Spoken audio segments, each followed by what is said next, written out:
बिस्मिल्लाहिर्रहमानिर्रहीम। My name is Yasir Mahmood. आज के न्यू लेक्चर में खुशामदीद कहते हैं। आज के इस लेक्चर के अंदर हम फ्लो चार्ट की एग्जांपल को डिस्कस करेंगे। इस एग्जांपल को डिस्कस करने से पहले हम प्रीवियस लेक्चर पर ओवरव्यू ले लेते हैं। पिछले लेक्चर के अंदर हमने सीखा कि फ्लो चार्ट क्या है, फिर फ्लो चार्ट की मदद से हमने एल्गोरिथम बनाया, फिर उसके रोल सीखे। रोल के बाद हमने इंपॉर्टेंट को भी सीखा, उसके अंदर क्या क्या इंपॉर्टेंस है एल्गोरिथम की। आज के इस लेक्चर के अंदर हम एग्जाम्पल्स को डिस्कस करेंगे। इसमें मुख्तलिफ एग्जाम्पल को हम वन बाय वन सीखेंगे। इस लेक्चर को शुरू करने से पहले हम प्रीवियस लेक्चर की तरफ चलते हुए हम बात को आज भी डिस्कस कर लेते हैं कि वहां पे मुख्तलिफ प्रोसीजर सीखी। पहला हमने स्टार्ट सीखा, दूसरा इनपुट, तीसरा सेट, चौथा इफ एल्स और पांचवा गो टू और छठा हमने आउटपुट हमने स्टॉप कर दी। आज हम इसकी मुख्तलिफ एग्जाम्पल को समझते हुए सीखते हैं कि एल्गोरिथम क्या है।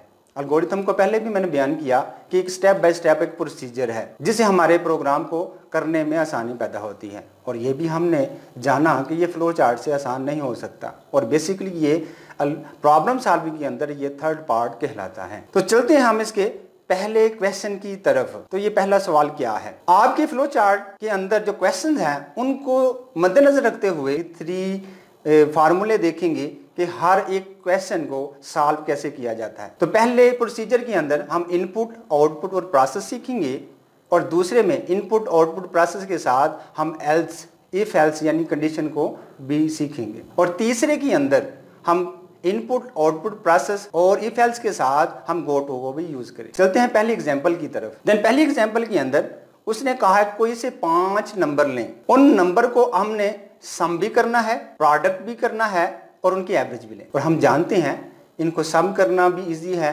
प्रोडक्ट करना भी इजी है और उसके बाद एवरेज कैसे निकालते हैं वो भी आप जानते हैं। और आपको मैं बता भी देता हूं कि सब नंबर को ऐड करते हैं और जितने नंबर होते हैं उस पर डिवाइड कर देते हैं। हमारे पास 5 नंबर है, उनको ऐड करेंगे 1 बाय 1 और 5 पे डिवाइड कर देंगे तो इसकी एवरेज निकल आएगी। सबसे पहले हम स्टेप 1 के अंदर स्टार्ट लेंगे और स्टेप 2 के अंदर हम इनपुट करेंगे नंबर्स को, नंबर 1, नंबर 2, नंबर 3, नंबर 4 और नंबर 5। स्टेप 3 के अंदर हम सम ऑफ नंबर करेंगे, sum two numbers n1 plus n2 plus n3 plus n4 plus n5। इसी तरह नेक्स्ट स्टेप के अंदर हम प्रोडक्ट करेंगे, product to numbers n1 multiply n2 n3 n4 n5। Next step के अंदर हम इसकी एवरेज निकालेंगे। क्या करेंगे वहां पे, सेट ऑफ एवरेज टू किसकी एवरेज निकालेंगे, सम डिवाइडेड बाय 5। लास्ट में जब आउटपुट लेंगे तो आउटपुट में क्या लेंगे, सम लेंगे, कॉमा प्रोडक्ट लेंगे और एवरेज लेंगे। लास्ट में उसको एंड कर। इससे हमने सीखा कि 5 नंबर को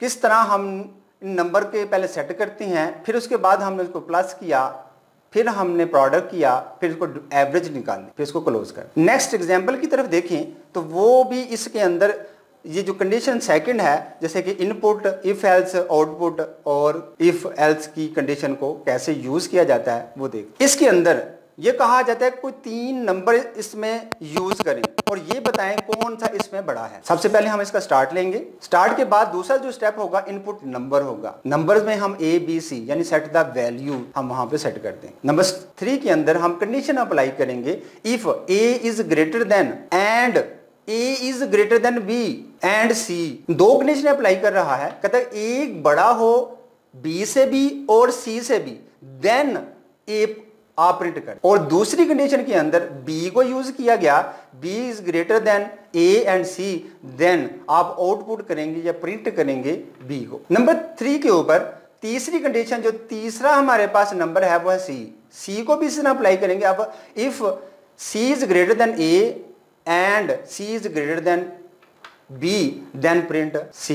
फिर उसके बाद हम इसको आउटपुट करके इसका क्लोज कर देंगे। चलते हैं हम तीसरी एग्जांपल की तरफ जिसमें डिस्कस किया गया है कि हमारे पास 2 से लेकर 10 तक काउंटिंग है, इवन नंबर्स हैं, तो उसमें से 2 नंबर आपने सेट कर लें और सबसे बड़ी रकम और सबसे छोटी रकम सेट कर। यानी कि इसका मतलब जो पहला जो पॉइंट जो A होगा हमारा स्टार्टिंग पॉइंट होगा, जो B होगा वो एंडिंग पॉइंट होगा। फॉर एग्जांपल A को हम 2 तस्वर कर लेते हैं और B को हम 10 तस्वर कर लेते हैं। हम 2 वैल्यू सेट कर दी और इसमें कंडीशन अप्लाई करेंगे कि भाई ये कौन कौन सी कंडीशन होगी तो हमारे पास इवन नंबर आएंगे। अगर वो ऑड होगा तो उसका रिजल्ट प्रिंट आउट नहीं होगा। चलते हैं एग्जांपल की तरफ। तो हमें नजर आता है पहला स्टार्ट, हम स्टेप के अंदर स्टार्ट लेंगे, दूसरे स्टेप के अंदर हम इनपुट वैल्यूज या नंबर करेंगे। कौन कौन सी वैल्यू है, ए और बी, जिसको हमने 2 और 10 भी तस्वर किया। अब इसमें कंडीशन अप्लाई हो रही है, if A greater than and equal B, if A less than equal B, then हम करली ब्रैकेट यूज कर रहा हूं कि इसलिए ये यूज कर रहा हूं कि ये सारे का सारा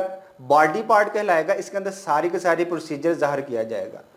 और क्लोजिंग की इसकी ब्रैकेट भी लगाऊंगा कि सारे के सारे अंदर कंडीशन अप्लाई हो रही है, इस तमाम के अंदर जो काम होगा वो उसके अंदर डिस्कस किया जाएगा। अगर तो ये दुरुस्त हुआ तो ये प्रिंट आउट करेगा, वरना नहीं करेगा। देन उसके ऊपर कंडीशन अप्लाई करते हैं, if a mod 2 equal 0 then output a, कहता है कि अगर वो 2 पे पूरा पूरा तकसीम हो जाए तो जिसको इवन कहा जाता है, यानी कि 2 को 2 पर तकसीम करें तो इसका रिमाइंडर 0 होगा।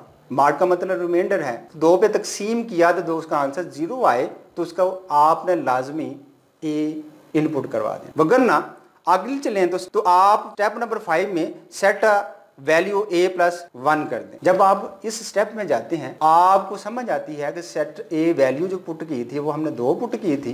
जब आप स्टेप में आए तो इसमें 1 ऐड किया तो ये तो 3 बन गई। जब ये 3 बन गई तो उसका आंसर तो इवन में कहा गया है, 8 में तो कहा नहीं गया, तो ये a प्रिंट नहीं करेगा। देन वो नेक्स्ट स्टेप में गो टू जाएगा और फिर उसको एंड कर दे। जब यहां से ये स्टेप दूसरे पे जाएगा तो देखेगा कि वैल्यू क्या अगली नेक्स्ट है। जब उसने वैल्यू को लिया तो वो 3 आई, यानी कि 3 का अगर रिमाइंडर लिया जाए उसका रिमाइंडर 1 आता है। 3 को 2 पे डिवाइड करें तो उसका रिमाइंडर 1 आएगा, तो ये ए प्रिंट नहीं करेगा। नेक्स्ट अब वो आगे प्रोसीजर पे जाएगा तो ए में वैल्यू को पुट करेगा, 3 + 1 होगा तो 4, देन इसको वो पुट कर देगा या प्रिंट कर देगा ए। इसका मतलब ये हुआ ये प्रोसीजर 5 दफा रेपिटेशन के साथ ये दोहराया जाएगा।